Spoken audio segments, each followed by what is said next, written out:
e esse clarão descortinou uma cena macabra. Mesmo com aquele forte cheiro, todos olhando para o interior da mala viram.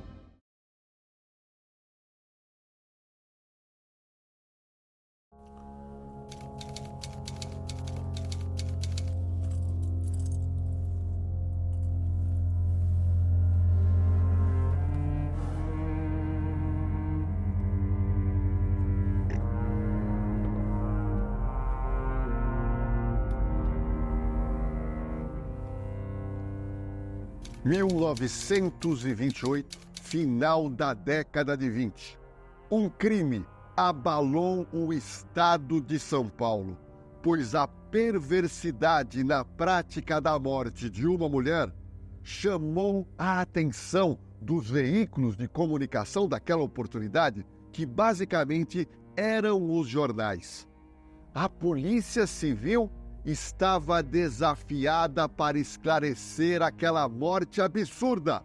Só que a polícia tinha poucos recursos técnicos, pois nós estamos falando do início do século passado. Meu nome é Jorge Lordello. Se prepara, pois eu vou te colocar agora na cena do crime. 2 de junho de 1928, cidade de Santos, no Porto. Aconteceu um dos crimes de maior repercussão e que reverbera ainda hoje. É o famoso crime da mala. Nessa data, à tarde, estava ancorado um navio chamado Síria. É um navio francês que iria para a França. Praticamente todos os passageiros já haviam entrado no navio e os funcionários, os tripulantes, estavam apenas colocando as bagagens, colocando as malas no porão deste grande navio. Veja a data, 2 de junho de 1928. Mas no porão, um dos funcionários chama a atenção um cheiro muito forte. E ele começou a procurar naquele monte de malas, naquelas bagagens imensas, quando ele chega numa mala grande, de couro, uma mala de alto padrão. E ele percebe que esse forte cheiro fétido vem daquele objeto, daquela grande mala de couro. Ele praticamente não conseguia aguentar aquele cheiro horrível que se espalhou naquela localidade. O funcionário apontou com o dedo de longe o líquido que saía ao lado da mala, mostrando que ali havia alguma coisa suspeita. E naquele momento, ninguém mais encosta nessa mala. Ninguém mais mexe nessa mala. Entre em contato agora com o delegado regional da cidade de Santos, pois aqui nós estamos na cena de um crime. O caso parecia ser grave. 1h30 depois, chega ao navio Síria o delegado regional daquela época de Santos, Dr. Armando Ferreira Rosa, juntamente com o agente portuário Vitor Vieira. E eles foram encaminhados diretamente para os grandes porões. O delegado se aproxima da caixa, muito experiente, e realmente ele teve que colocar o lenço próximo do nariz, porque ninguém mais aguentava aquele cheiro horrível. Ele chega a mexer um pouco na mala, quando todos ao redor queriam saber qual era a atitude que o Dr. Armando ia tomar. Em dado momento, ele fala uma frase: tem algo em decomposição dentro desta grande mala de couro. E naquele momento, ele dá ordem ao seu funcionário para que abrisse a mala. A mala foi aberta definitivamente. Um forte clarão se incidiu para dentro da mala. Era o flash da máquina fotográfica do agente policial.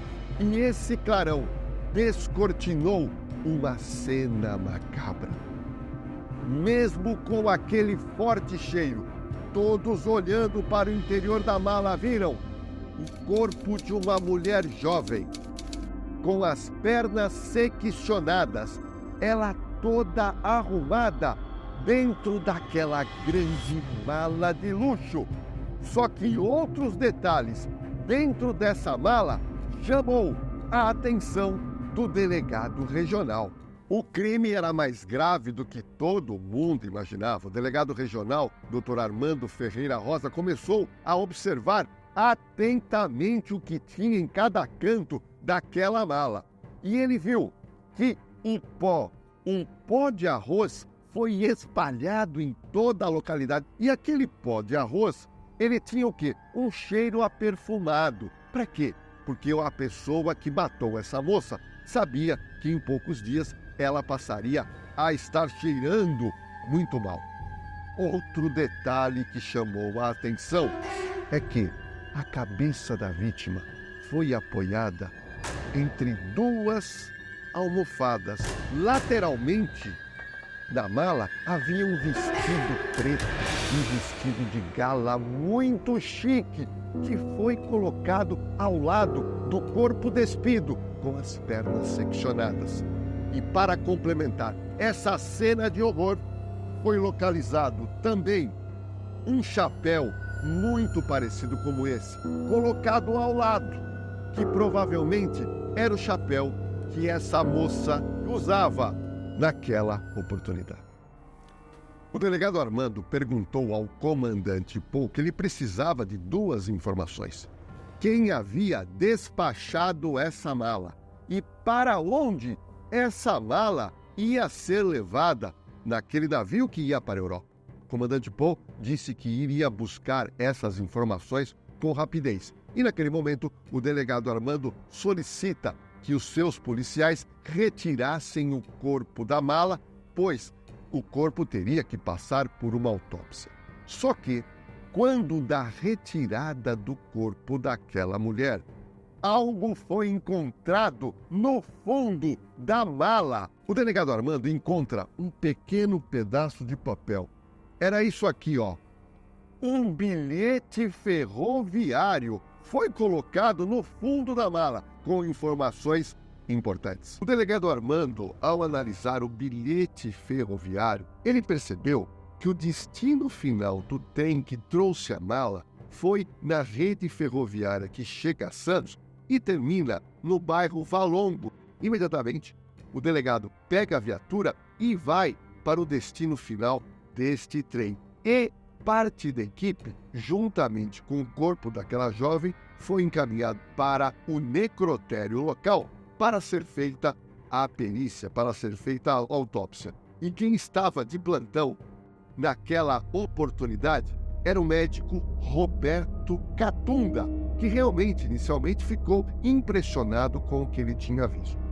O primeiro detalhe era descobrir o quê? Qual a causa da morte, pois ele entendia que o seccionamento das pernas deveria ter ocorrido após a morte, e a função do médico legista era descobrir como essa moça foi morta. Mas um detalhe chamou muito a atenção do Dr. Roberto Catunda. Ao analisar o rosto desta vítima, e principalmente aqui na região do pescoço, ele percebeu que tudo levava a crer que ela tinha sido estrangulada, ou seja, morte por asfixia. E a partir daí, ele fez o quê? Ele teria que abrir todo o corpo da vítima, é uma secção que abre toda essa parte interna que tem que ser avaliada, pois o estrangulamento deixa algumas marcas nos pulmões, e é isso que foi avaliado. A conclusão era realmente aquela: ela foi morta mediante estrangulamento. Mas a cena de horror não acaba por aí. Quando ele faz uma análise de todos os órgãos internos daquela mulher, ele descobre que ela estava gestante.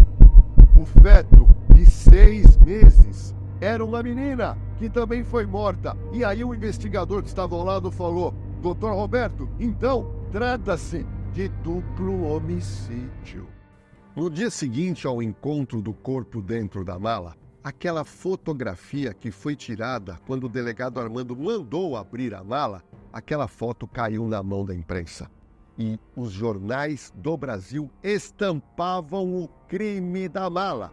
E vazou também que a vítima, a mulher morta mediante estrangulamento, estava grávida de uma menina de 6 meses. Ou seja, comoção social.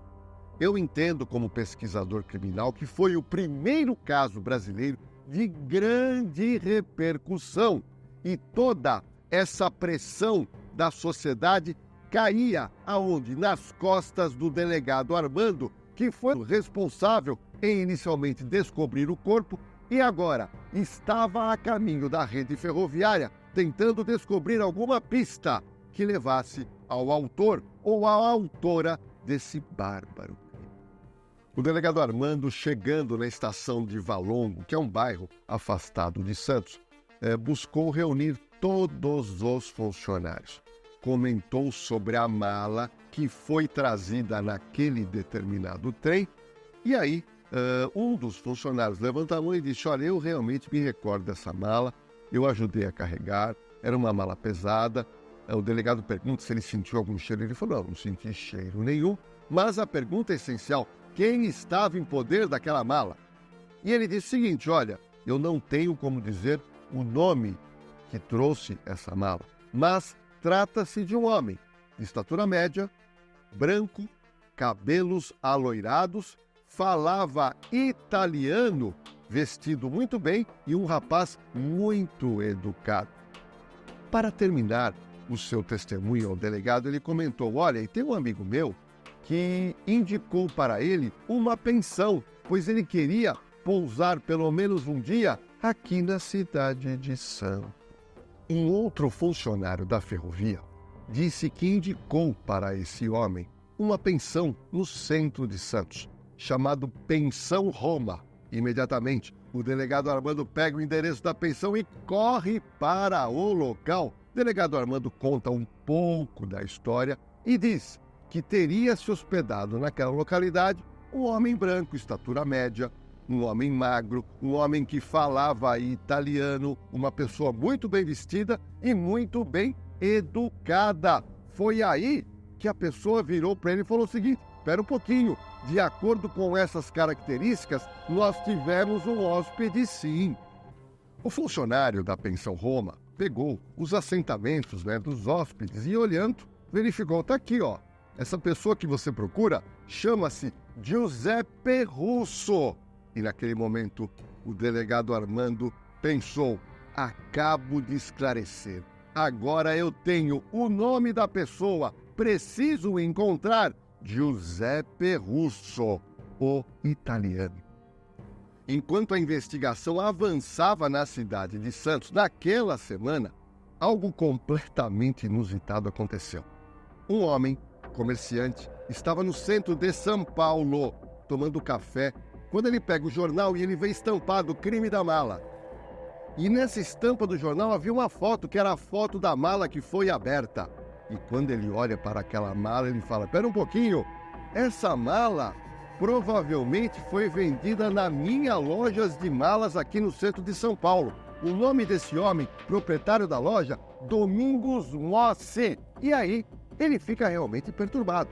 E ele percebe, ao ler a matéria no jornal, da trágica morte de uma mulher que estava grávida. E aí, ele pede para um funcionário seu ir na delegacia do centro de São Paulo contar que talvez ele pudesse ajudar ao levantamento da autoria desse crime. O investigador Carvalho Franco, da Delegacia Central de São Paulo, foi destacado pelo delegado titular daquela delegacia para poder levantar algumas informações relacionadas a essa loja do senhor Domingos Mossi. E ele foi até a loja, conversou com o senhor Domingos e o senhor Domingos falou: olha, nós vendemos uma mala parecida com essa da foto.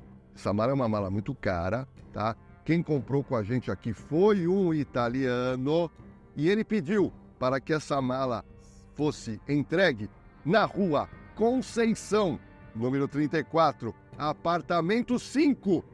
E aí, o investigador, em posse dessas informações, corre para a rua Conceição tentar levantar o tal homem que comprou aquela mala no centro de São Paulo. O investigador Carvalho Franco foi direto no endereço fornecido. E chegando lá, ele encontrou a dona do imóvel. Era um local, um pequeno predinho, onde estava sendo alugado alguns pequenos apartamentos, como se fosse hoje uma kitnet. E lá, a proprietária, Dona Maria Citrângulo, foi a pessoa que atendeu o investigador Carvalho Franco, que disse o seguinte: me fala uma coisa, no apartamento de número 5, aí mora Giuseppe Russo? E aí, Maria Citrângulo disse: olha, o apartamento está desocupado. Investigador: desocupado? Mas quem morava antes? Não era o Giuseppe Russo? Ela falou: não. Quem estava morando antes era um italiano chamado Giuseppe Pistone. A dona do imóvel estava preocupada por que tantas perguntas, para ela, e aí o investigador Carvalho Franco resolveu falar sobre o crime da mala. E falou sobre a mulher que foi encontrada dentro da mala e deu mais ou menos as características físicas dessa mulher. Foi nesse momento que Maria Citrângulo começa a chorar e diz ao investigador: olha, por essas características, esta mulher assassinada é a mulher de Giuseppe Pistone, Maria Mercedes Fea. Naquele momento da investigação, a polícia tem pela primeira vez o nome da vítima, Maria Mercedes Fea.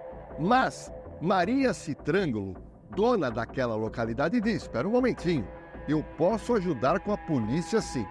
Giuseppe Pistone tem familiares no bairro da Barra Funda e é nessa localidade que todas as cartas vindas da Europa são concentradas e enviadas para aquela residência.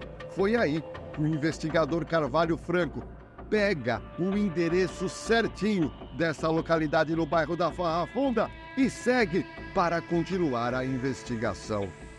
O investigador Carvalho Franco chega no bairro da Barra Funda e localiza uma residência que realmente ali moravam parentes de Giuseppe Pistone. E lá, uma das moradoras, chamada Maria, quando sabe de toda a história, aonde é imputado o assassinato de Maria Mercedes Fea pelo Giuseppe, ela diz: não, vocês estão redondamente enganados, eu conheço meu parente.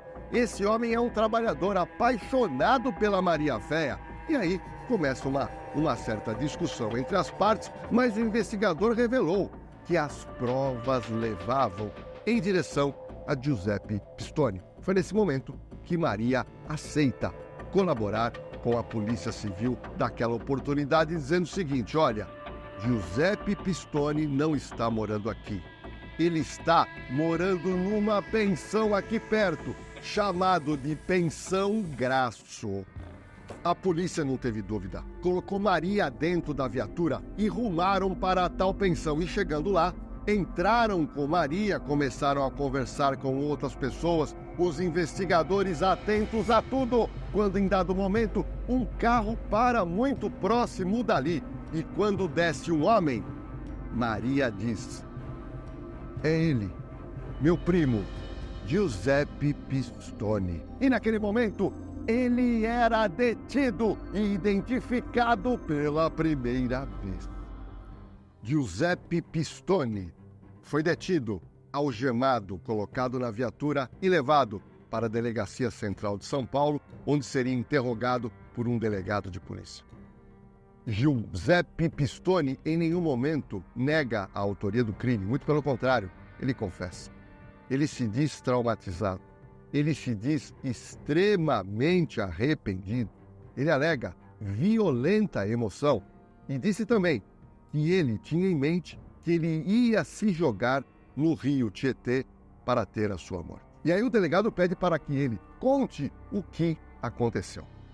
Giuseppe Pistone, com um olhar macambuzo, muito constrangido, alega que morava com Maria Mercedes Fea, sua mulher, na pensão, quando em determinado dia ele chega e ele observa, saindo da pensão, um homem em atitude suspeita.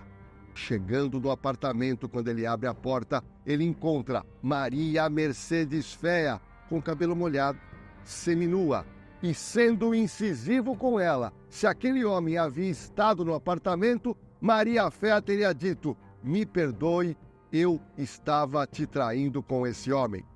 Naquele momento, Giuseppe Pistone perde totalmente as estribeiras. Ele conta que escureceu uma imagem na frente dele, um sentimento de raiva, um amor enorme que ele tinha e possessividade por Maria Féa, quando em dado momento ele avança em direção à mulher, segura no pescoço e começa a balançá-la.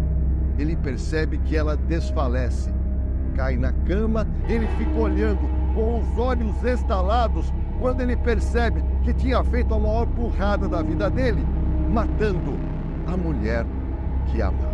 Giuseppe Pistone confessa o crime, mas ele coloca alguns detalhes que poderiam ser usados para a sua defesa no tribunal do júri. Ele alega que Maria Mercedes Féa, a mulher que ele amava, atraiu naquele quarto de pensão. Outro detalhe importante, ele levanta que em alto grau de emoção acabou matando a sua esposa, mas ele não quis em nenhum momento o evento morte, mas que isso aconteceu em razão do estado totalmente desequilibrado que ele estava. Só para você que me assiste tenha uma noção, o crime de adultério continuou a vigorar por muitos anos no Brasil e somente no ano de 2005 que o Congresso Nacional acaba de vez com o crime de adultério. Portanto, a partir de 2005 no Brasil, adultério não é mais considerado crime. O delegado de polícia ouviu detalhadamente o que tinha Giuseppe Pistone a dizer. O italiano contou tudo o que ele quis, depois ele leu seu depoimento e acabou assinando. Mas o delegado pensou o seguinte: ele confessa o crime, ele deu a data correta do crime e o local do crime, que era a pensão de propriedade de Maria Citrângula. Ou seja, no dia seguinte, ele chama Maria Citrângula em seu gabinete para ser ouvida, pois o crime aconteceu na propriedade em que ela alugava os quartos. Maria Citrângula disse ao delegado de polícia que se lembrava direitinho o que aconteceu na data e horário que Giuseppe Pistone diz que pegou Maria Féa traindo o marido. E olha o que aconteceu. Ela desmente o italiano e disse: nesse horário eu estava conversando com Maria Féa, grávida de 6 meses, e eu peguei laços de amizade com Maria Féa. Portanto, neste horário, ela estava comigo e não com um determinado amante. Mas confidenciou ao delegado que mais tarde, ela e o marido, no apartamento dela, ela houve uma discussão no apartamento de Maria Féa. E essa discussão começou pequena, mas foi crescendo. Eles ficaram muito preocupados. Maria Citrângula pensou em até ir lá, tentar ver o que estava acontecendo. Mas quando ela pensou em ir até o apartamento, ela ouve um barulho e depois um silêncio sepulcral. Nesse momento, Maria Citrângula pensou: bom, o casal já se resolveu, o casal fez as pazes, graças a Deus, e eu vou aqui dormir com meu marido. O processo de julgamento de Giuseppe Pistone durou 3 anos. Em 1931, ele foi condenado a 31 anos de cadeia pela prática de homicídio qualificado de sua esposa, Maria Mercedes Féa. Ele inicialmente cumpriu pena em cadeia pública em São Paulo. Depois de um tempo, ele foi transferido para um presídio na cidade de Taubaté. Mas nesse período aconteceu um decreto do então presidente da República, Getúlio Vargas, e a pena dele foi reduzida para 20 anos. Ou seja, ele cumpriu 20 anos de cadeia e foi colocado em liberdade em 1948. Bom, você ficou agora sabendo, aqui no nosso canal Na Cena do Crime, essa história do crime da mala, uma das histórias que mais repercutiu e repercute ainda hoje no cenário policial brasileiro. Mas agora eu queria saber os seus comentários. O que você achou da história? o que você achou da investigação em relação ao crime de adultério. Talvez você não saiba, mas nós tivemos no Brasil muitos anos onde adultério era crime. As pessoas respondiam e poderiam ser presas. Em relação ao tribunal do júri, quando o homem mata uma mulher e alega violenta emoção, qual é a sua opinião? Eu adoraria saber aqui nos nossos comentários. Mas agora chegou a hora. Se inscreva no canal Na Cena do Crime. Dá um like, ativa o sininho de notificação. Compartilhe esse vídeo, pessoal, com todas as pessoas que você conhece e adoram histórias policiais, porque aqui você sabe que eu sempre te coloco na cena do crime.